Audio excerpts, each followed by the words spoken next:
প্রবাসী কল্যাণ ও বৈদেশিক কর্মসংস্থান মন্ত্রণালয় 180 দিনের রোডম্যাপ সহ বেশ কিছু কর্মপরিকল্পনা গ্রহণ করেছে। তার মধ্যে অভিবাসন ব্যয় কমানো, দেশে এবং দেশের বাইরে প্রবাসীদের সেবা নিশ্চিত করার জন্য জনবল যেখানে ঘাটতি সেখানে জনবল বাড়ানো এবং বিশেষ করে সহজে যেন তারা ওয়ান স্টপ সলিউশন পায় সেই বিষয়ে জেলা প্রশাসকদের কাছ থেকেও বিগত দিনে প্রস্তাব এসেছে এবং আমরাও সরকার পক্ষ থেকে স্বরাষ্ট্র মন্ত্রণালয় এবং আমাদের মন্ত্রণালয় যৌথভাবে সে বিষয়ে কাজ করছে এবং আমাদের একটা বিশেষ করে নিয়মিত যে দু একটি ঘটনা আমরা অভিযোগগুলো পেয়ে থাকি যে বিশেষ করে আমাদের অনেক প্রবাসীরা সঠিকভাবে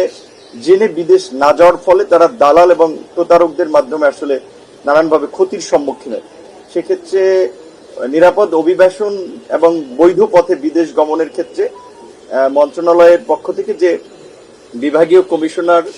জেলা পর্যায়ের ডিসি এবং উপজেলা পর্যায়ে ইউনোদেরকে সম্পৃক্ত করে সমাজের বিভিন্ন শ্রেণী পেশার মানুষকে নিয়ে সচেতনতামূলক সভা, সেমিনার এর মাধ্যমে মানুষকে সচেতন করা, সেই বিষয়ে তাদেরকে দিক নির্দেশনা দেওয়া হয়েছে এবং আমাদের মন্ত্রণালয়ে আপনারা জানেন যে বর্তমানে 104টি কারিগরি প্রশিক্ষণ কেন্দ্র রয়েছে, যার মধ্যে দিয়ে প্রায় 58টি ট্রেডে আপনার যারা বিদেশ গমন ইচ্ছুক তাদেরকে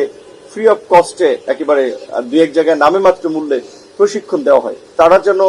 এই প্রশিক্ষণ গ্রহণে বিদেশ গমনে যারা ইচ্ছুক তাদেরকে যেন উৎসাহী করে সেই বিষয়ে আমাদের পক্ষ থেকে বলা হয়েছে এবং 104টা এই প্রশিক্ষণ কেন্দ্রের পাশাপাশি 6টা মেরিন প্রশিক্ষণ কেন্দ্র আছে, মেরিন টেকনোলজি, এবং 40টি আরো কারিগরি প্রশিক্ষণ কেন্দ্র যেটা প্রকল্প শেষ পর্যায়ে নতুন করে আরো 50টি নেওয়া হচ্ছে। এবং আপনারা জানেন যে সরকারের আরো বেশ কয়েকটি মন্ত্রণালয়, প্রায় 23টি মন্ত্রণালয় বিভিন্ন ধরনের ট্রেনিং গুলো করাই থাকে। সেখানে প্রধানমন্ত্রীর নির্দেশনা ছিল যে এটাকে ইউনিফাইড করা। সেই জায়গা থেকে আমাদের মন্ত্রণালয় যেহেতু স্পেশালি বিদেশে যারা পাঠায় তাদেরকে নিয়ে প্রশিক্ষণগুলো করে থাকে, তো আমরা যেহেতু অবকাঠামো আছে আমাদের মন্ত্রণালয় যেন এই কাজগুলো করতে পারে সেই জন্য আমাদের বিশেষ করে এই প্রতিষ্ঠানগুলোতে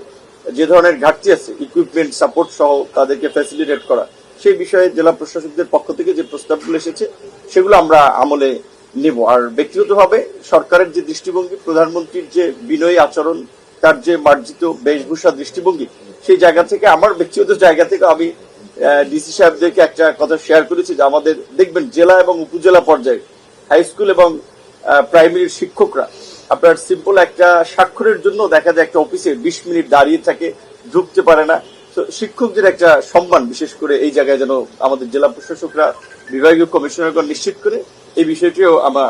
আমি বিশেষ করে সরকারের জায়গা থেকেই প্রধানমন্ত্রীর এই বিনয়ী আচরণ দৃষ্টিভঙ্গি থেকেই আমার মনে হয় এটা প্রধানমন্ত্রীও চান, যে কারণে এটাও শেয়ার করেছে। এই পাসপোর্ট করা থেকে শুরু থেকে এয়ারপোর্টে যাওয়ার সময় নানান ধরনের একটা হয়রানির শিকার হয় নিজ দেশে, এমনকি দেশে আসার পথেও এয়ারপোর্টেও দেখা যায় তারা একটা অসম্মানজনক ব্যবহার পায়, এটা তাদের একটা অভিযোগ। সেই লক্ষ্যে আমরা ওয়ান স্টপ সলিউশনের কথা ভেবেই স্বরাষ্ট্র মন্ত্রণালয়ের সাথে আলাপ আলোচনার সাপেক্ষে তারা একমত হয়েছে যে আমাদের বিশেষ করে প্রক্রিয়াগুলো জেলা জনশক্তি অফিস থেকে সম্পন্ন করে পাসপোর্টটা একটা বিশেষ আপনার ডেস্ক, আপনার যেখানে পাসপোর্ট অফিস আছে সেখানে থাকবে বিদেশ গমনে বিশেষ করে তাদেরকে সেবাটা দেওয়ার জন্য। পাশাপাশি আপনার আরেকটা বিশেষ করে যেটা আমাদের জায়গা থেকে আমরা বলেছি যে বিশেষ করে আমাদের এই যে প্রবাসী কল্যাণ ব্যাংক থেকে যে লোন দেওয়া হয় এই লোনটা নিয়ে অনেকে একটা বিভ্রান্তির মধ্যে পড়তে পারে যে বোধহয় সকল ছাত্রদেরকে 10 লাখ টাকা পর্যন্ত বিদেশে লোন দেওয়া হচ্ছে। এটা কিন্তু প্রাথমিক পর্যায়ে 3টা দেশের আপনার জাপান, কোরিয়া, চায়নায় ভাষা ল্যাঙ্গুয়েজ কোর্সে যারা শিক্ষার্থী যাচ্ছে তাদেরকে কিন্তু দেওয়া হচ্ছে। পর্যায়ক্রমে হয়তো যদি সরকার সিদ্ধান্ত নেয় অন্যরা পাবে। আর প্রবাসীদের এই প্রত্যাগত প্রবাসী কিংবা বিদেশ যাওয়ার ক্ষেত্রে যে প্রবাসী কল্যাণ ব্যাংক 3 লক্ষ টাকা করে যে লোন দিয়ে থাকে, এইটা 5 লক্ষ টাকা বৃদ্ধির একটা আলোচনা আমাদের মন্ত্রণালয় ছিল, এটা সিদ্ধান্ত নেওয়া হবে এবং প্রবাসীদের আপনার সুযোগ সুবিধা নিশ্চিত করার জন্য